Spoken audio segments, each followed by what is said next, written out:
Hi guys, my name's Carly and my Follow the Food assignment was taro. And previously, before starting the assignment, I had never heard of taro, so hopefully I can teach you guys something new today. It's considered a perennial herbaceous plant and a succulent, which means that parts of the plant are thick and fleshy and very hydrated. Its fruit is a small white berry, which certain cultures often use decoratively. The part of taro that is eaten most often is the corm. The corm of taro is described as having a scaly outer bark and thin, usually highly colored cortex, single or branching from the apex with conspicuous leaf scar rings. So in layman's terms, it looks like a mix between a coconut and a potato. Taro is known for soaking up flavor like a sponge, like in the way that we think of tofu, so it adapts to whatever it's being cooked with. But by itself, it tastes like a starchier sweet potato with a little more of a pasty texture. There are some conflicting beliefs about where taro originated from, but it seems the consensus is that its origins are thought to be in India, and from there its cultivation spread westward to Egypt, and from there cultivation continued spreading south to Africa and west to the Caribbean and then the Americas. Taro was brought to the Hawaiian Islands by canoe from original settlers who came from the Pacific, the Polynesians. Beyond that, not much is known of the exact journey taro took to get to the islands, but many civilizations do have origin stories about where they think taro has come from. Hawaii, for example, has a story that goes like this. The Hawaiians' god, the Sky Father, and his wife had a child that was stillborn at birth. The wife buried the child at the end of the house where the child sprouted into the first taro plant. Their second child was the first of the human race, but the eldest relative of the human race, Taro, is believed by the Hawaiians to be the one to whom the most respect and honor is due. So on to nutrition. All parts of the taro are edible. However, most people just eat the leaves or the corm, as we discussed before.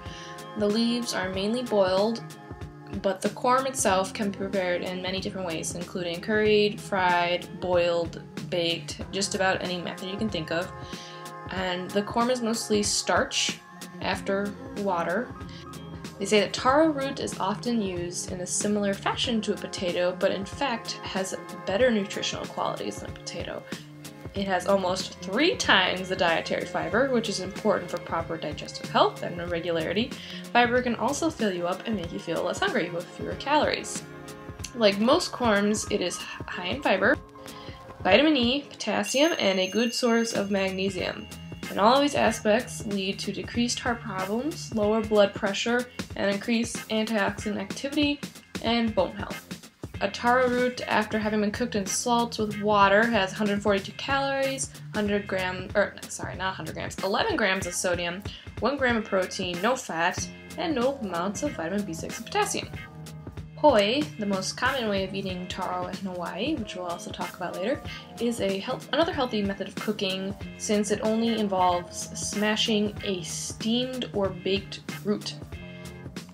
So geographically, as I'm sure you noticed, taro is not commercially popular in the United States yet, but it has a fairly wide geographical range of eaters, and because it grows well in tropical and partially tropical conditions, it's more common in Southeast Asia and Oceania, including Hawaii and Africa. So there are 2 ways that taro can be cultivated. The first is a type of taro that thrives in flowing water, much like the taro we saw in one of our weekly lecture videos. It's kind of like in a little mucky wetland type area. And then there are many other varieties that are produced using dryland techniques. So some inputs that are beneficial to taro include pesticides and fertilizers. And in terms of disease management, it's recommended that strategies include intercropping, crop rotation, field rotation, adjusted planting times, application of lime and ash, mulching with organic matter, and using soap bleach solutions. There are also differences that occur when growing taro at different elevations. Many countries in the Pacific region grow taro using upland cultivation, where planting is aligned with the wet season. In Fiji, for example, taro is grown mainly in the wet areas where rainfall exceeds 2,500 millimeters. In terms of processing, taro is minimally processed before eating. To eat the corms, which I said was the most often eaten part, it must first be separated from the rest of the plant, and then next the corm should be peeled away, and you should always cook the corm to avoid poisons in raw taro. Because within the structure are something resembling poison-tipped darts that break the skin when consumed before cooking and causes irritation.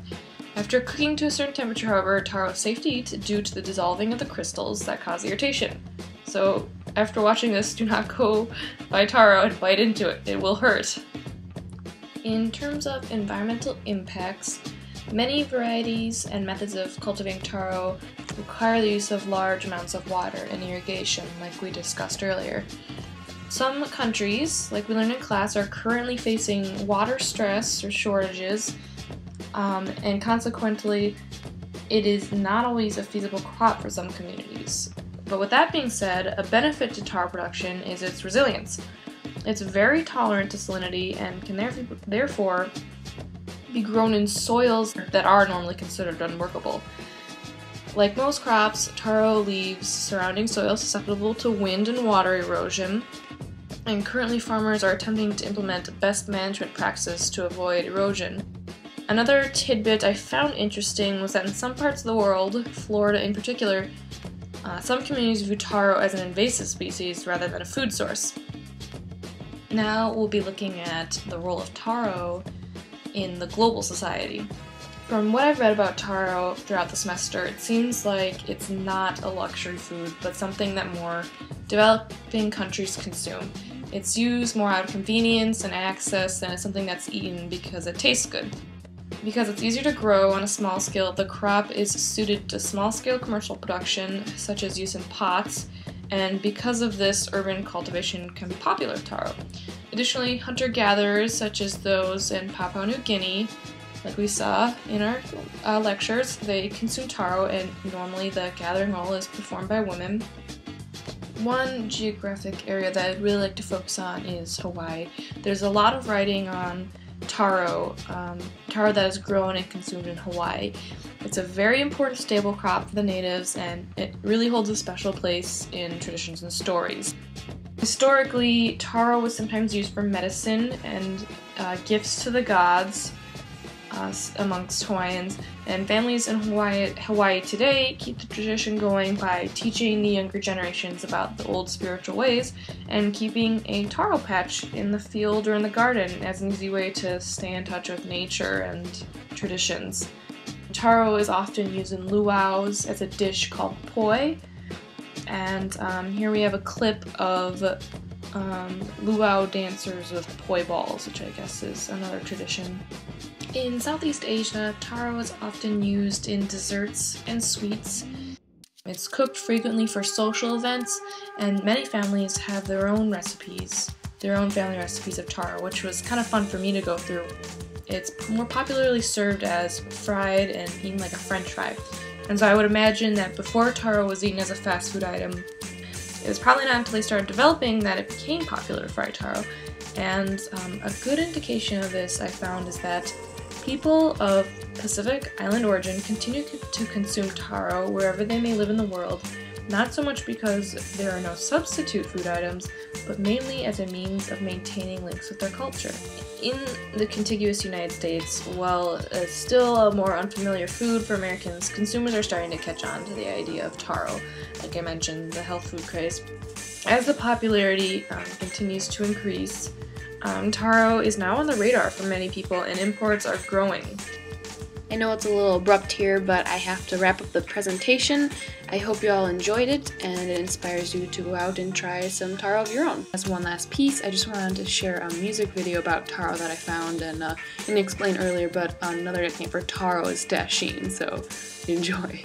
rather my peas and some dashing, me a telling you, shin me a telling you. Yeah. Rude boy, we do eat chow mein, me a telling you, min me a telling you.